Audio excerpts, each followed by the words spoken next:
સો હે everyone, welcome to new blog. અને સવારના વાગ્યા છે 8 અને આજે છે છુટ્ટી. તો આપણે ઉઠ્યા છીએ શાંતિથી અને યાર જુઓ ઠંડી જોરદાર પડે છે.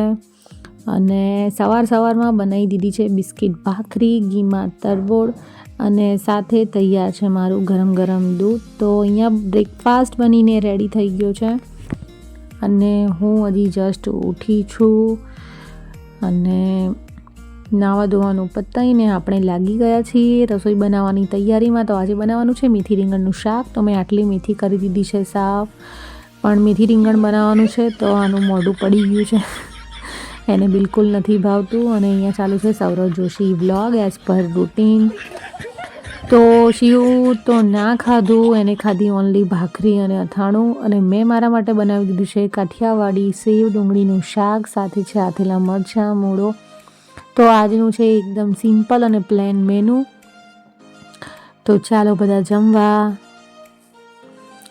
તો અહીંયા જમી અને આજે આપણે જવાનું છે બહાર. એ હું તમને કહું છું થોડી વાર રહીને ક્યાં, એ તમે આગળ જોશો વ્લોગમાં. તો મારી મમ્મીએ મોકલાવે છે આથેલા મરચાં, યાર મને બહુ ભાવે છે. તો ચાલો કરી લઈએ લંચ. તો હું અને શિવ થઈ ગયા છીએ રેડી અને અમારે જવાનું છે વિસનગર. તો રેડી થઈ અને રાહ જોઉં છું. સૌથી પહેલાં હું જ રેડી થઈ ગઈ છું અને કરું છું બધાનો વેટ.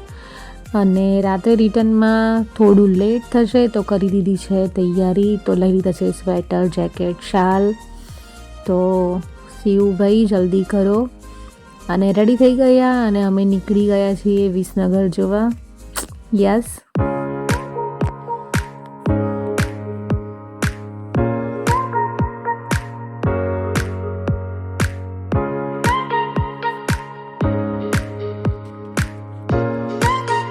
તો ફાઇનલી અમે આવી ગયા છીએ અમારા ડેસ્ટિનેશન ઉપર અને અમે આવી ગયા છીએ થિયેટરમાં.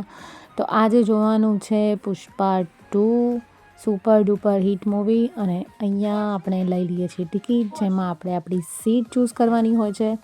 તો લઈ લીધી છે ટિકિટ અને કરીએ વેઇટ મૂવી ચાલુ થવાનો. ડીંગુને ઉઠાવી છે સીધી એની કોલેજમાંથી.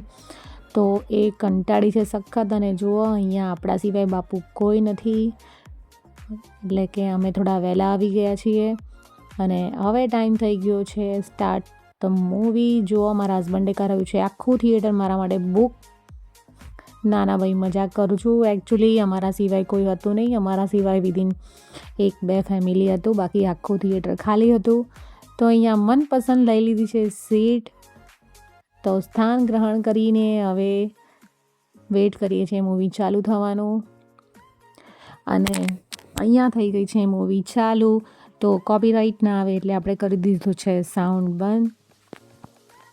તો દરેક કપલને ખાલી એટલું જ કહેવાનું કે તમારી વાઈફ સાથે આ મૂવી જોવા ના જતા, નહીંતર ઘરે બખાડો થવાના પૂરી ચાન્સીસ છે. અને આ હું એટલા માટે કહું છું કારણ કે મૂવીમાં યાર એક હસબન્ડ એની વાઈફ માટે આખો CM બદલી નાખે છે. અને અહીંયા ઘરે કોઈ આપણા માટે કોઈ શર્ટ પણ નથી બદલતું. મતલબ કે એની પત્ની પ્રત્યે જે પ્રેમ બતાવ્યો છે ને, એ જોઈને દરેક પતિઓનો બિચારાનું મોત આવશે. ના જસ્ટ ફોર ફન વાત છે. મૂવી જોવાલાયક છે, તમારી પત્ની જોડે જ જોજો. અને અહીંયા પડી ગયો છે બ્રેક અને આપણને ચડ્યા છે બગાસા. પણ આપણે ખુરશીમાંથી ઉઠવાનું નથી, ક્યોંકિ ઉઠેગા નહીં સાલા. અરે આ એડ બહુ બોર કરે છે. અને જુઓ આપણે કરી દીધું છે થિયેટરવાળાનું નુકસાન, કારણ કે ઘરેથી જ આપણે નાસ્તો લઈને આવ્યા છીએ. એકચ્યુઅલી આવું ના કરાય, બટ ઇતના તો ચલતા હૈ. એન્ડ ફાઇનલી કમ્પ્લીટ થઈ ગયું છે મૂવી અને અમે નીકળી ગયા છીએ જવા માટે ઘરે. પણ એના પહેલાં કરી લઈશું થોડી પેટ પૂજા. તો અમે આવી ગયા છીએ કાઠિયાવાડી રેસ્ટોરન્ટમાં. તો શિવભાઈ તો કંટાળ્યા છે જોરદાર અને થાક લાગ્યો છે અને ભૂખ પણ લાગી છે. અમે અહીંયા કરીએ છીએ વેઇટ અમારા ઓર્ડરનો. ડીંગુને પણ બગાસા આવવા લાગ્યા છે. અને અહીંયા જોર યાર ઓર્ડર બહુ લેટ થઈ ગયો છે. અને ટાઈમ પાસ માટે આપણે ચલો મેનુ જ જોઈ લઈએ. તો 3 થી 4 વાર મેનુ વાંચ્યા પછી ફાઇનલી આપણો ઓર્ડર હમણાં આવશે. યસ, આવી ગયો. તો જો અહીંયા ઓર્ડર કર્યું છે ફેમસ ઢોકળીની સબ્જી, ચના મસાલા, ગરમા ગરમ પરોઠા, છાશ અને રજવાડી ખીચડી કઢી એ લાસ્ટમાં આવશે. તો જમવાનું તો બહુ ટેસ્ટી હતું. સૌથી બેસ્ટ ઢોકળીનું શાક હતું. અહીંયા આવો એટલે એકવાર મસ્ત ટ્રાય કરજો. તો ચાલો જમી લઈએ.